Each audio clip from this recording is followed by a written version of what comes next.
Gabonaises, Gabonais, chers compatriotes de tous âges et de toute origine sociale ou ethnique, je voudrais, au nom de mes convictions ainsi que des efforts de soutien consentis tout au long de la campagne présidentielle qui vient de se dérouler, prendre acte, comme l'a fait l'Organisation des Nations Unies, de la décision de la Cour constitutionnelle du Gabon rendue publique le 23 septembre 2016.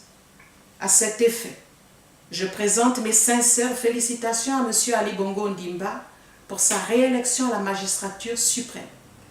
J'ai soutenu jusqu'au bout sa candidature, y compris au prix de fortes inimitiés développées contre moi au sein de ma propre famille politique et bien entendu de l'opposition. Les raisons de mon choix, je les ai développées dans les médias ainsi que dans ma plateforme numérique officielle où elles sont toujours accessibles. Je suis consciente des frustrations d'une partie du peuple gabonais qui n'a pas voté pour le président réélu. Je suis consciente de la déception de l'opposition politique qui est composée d'hommes et de femmes de qualité qui, de manière légitime, aspiraient à diriger le pays. Ce fut une compétition politique âpre et exaltante à laquelle j'ai moi-même participé en soutien donc du candidat sortant que je veux voir aller au bout des réformes sociales commencées au cours de son premier mandat. Compétition politique malheureusement émaillée d'inutiles anathèmes et invectives qui n'ont pas été à la hauteur de ce que le peuple gabonais était en droit d'attendre de ceux qui voulaient conduire son destin pour les 7 prochaines années. Mais, au-delà des tensions politiques passées et actuelles, au-delà des frustrations et autres dépits légitimes ou non, il y a 3 faits indéniables. Le premier, c'est que si une partie du peuple gabonais a bien voté pour le candidat référence de l'opposition, une autre partie du peuple a bel et bien voté pour le président sortant. En démocratie, la majorité s'impose, c'est le deuxième fait indéniable.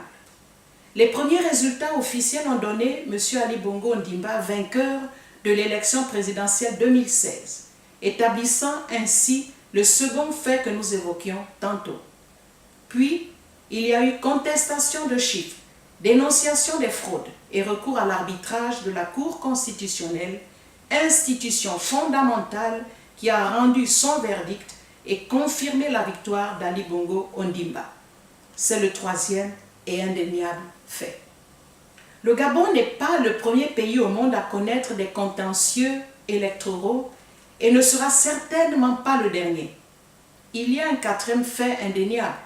Le Gabon ne se construira pas sans une majorité élue qui trouve sa légitimité exécutive et gouvernante par la présence politique d'une opposition crédible et forte. Le Gabon ne peut se développer et sortir le magnifique peuple qui le détermine de la misère qu'avec la participation de tous les Gabonais, chaque citoyen contribuant à son échelle, aussi petite soit-elle. Il n'existe ni homme providentiel, ni remède miracle. Il n'y a, pour libérer les Gabonais de la pauvreté qui tenaille injustement la majorité d'entre eux, que l'unité. Oui, seule l'unité, y compris dans la divergence et le désaccord, peut favoriser l'expression d'un traitement de choc conséquent qui pourra enfin offrir à nos compatriotes le bonheur qu'ils sollicitent et qu'ils sont en droit d'attendre de ceux qui ont la prétention de présider à leur destinée. La maison Gabon doit s'unir pour tirer le meilleur de ses immenses potentialités. Une maison divisée est une maison d'autant plus vaincue qu'elle se bat contre elle-même. Le gouvernement a besoin d'une opposition forte pour l'aider à mener à bien ses réformes. L'opposition elle-même n'a de sens que par rapport à un pouvoir exécutif dont elle favorise l'efficacité du fait précisément de la concurrence et de la rivalité qui régissent leurs relations. Par conséquent, la majorité exécutive doit cesser de penser les opposants politiques comme dangereux ennemis qui ne cherchent qu'à prendre sa place, parce que précisément, il ne saurait s'agir d'une place de droit divin. L'opposition politique doit cesser de croire qu'elle détient la panacée et que la majorité gouvernante n'est composée que d'incapables corrompus qui n'auraient pour unique ambition que le pillage des ressources du pays et l'enrichissement illicite. Pour sortir de ces schémas manichéens qui compromettent l'avenir du Gabon et la sortie du peuple de la douloureuse et injuste misère qui l'étouffe, il est urgent de dépasser les émotions et les petits égoïsmes individuels en se tournant résolument vers l'impérieuse raison. La colonne vertébrale de cette raison porte le nom magnifique mais hautement épineux de l'unité. S'unir ne signifie pas se compromettre ni se fourvoyer, encore moins de faire preuve de lâcheté. S'unir ne signifie pas trahir son camp ni renoncer à ses convictions. Tout au contraire, l'unité est l'expression du véritable courage d'hommes et de femmes qui, tandis qu'ils sont précisément divergents, trouvent toujours le moyen de s'accorder sur l'essentiel pour vaincre ensemble les souffrances de leur peuple. C'est pourquoi je salue fortement la prise de position d'Ali Bongo Ondimba qui invite les autres compatriotes au dialogue. Il faut absolument poursuivre dans cette voie, Monsieur le Président, car vous ne réussirez pas l'émergence du Gabon sans le concours de tous vos compatriotes, qu'ils soient partisans, opposants ou indécis. J'enjoins l'opposition politique de mon pays et les membres de la société civile à prendre cette main tendue du président de la République. Contestez aussi fort que vous le souhaitez. Exprimez votre dépit, c'est tout à fait légitime et même fécond pour l'expression démocratique, mais de grâce. Répondez à l'invite de celui-ci bon gré, mal gré. C'est maintenant le président de tous les Gabonais pour les 7 prochaines années, tant que Dieu en aura décidé ainsi. Opposants ou partisans d'Ali Bongo Ondimba, nous devons soutenir les réformes, faire des propositions novatrices et l'accompagner tout au long de son mandat afin qu'il réussisse le programme politique qu'il a exposé aux Gabonais. Pas pour des hommes, mais pour le Gabon. Un Gabonais sérieux qui sollicite l'échec de ceux qui le gouvernent travaille en réalité contre les intérêts cardinaux de son peuple, de son pays. J'appelle donc M. Casimir Oyemba, dont les sages paroles incitant au dialogue résonnent encore en moi comme un hymne à la tolérance. J'appelle Guy Zoubandama, Maganga Moussavo, Léon-Paul Ngoulakia, Bruno Ben Moubamba, Jean Yegendong, Raymond Dong Sima, Ndemezo, pour ne citer que ces compatriotes avec qui j'ai toujours eu de très bonnes relations. J'appelle Jean Ping, dont l'expérience politique et les compétences reconnues partout en Afrique et dans le monde peuvent constituer un atout décisif pour la constitution du Gabon à l'avenir rayonnant, à répondre à l'invitation du président de la République et à entamer avec lui un dialogue constructif et salutaire, non pas pour les hommes, mais pour le Gabon.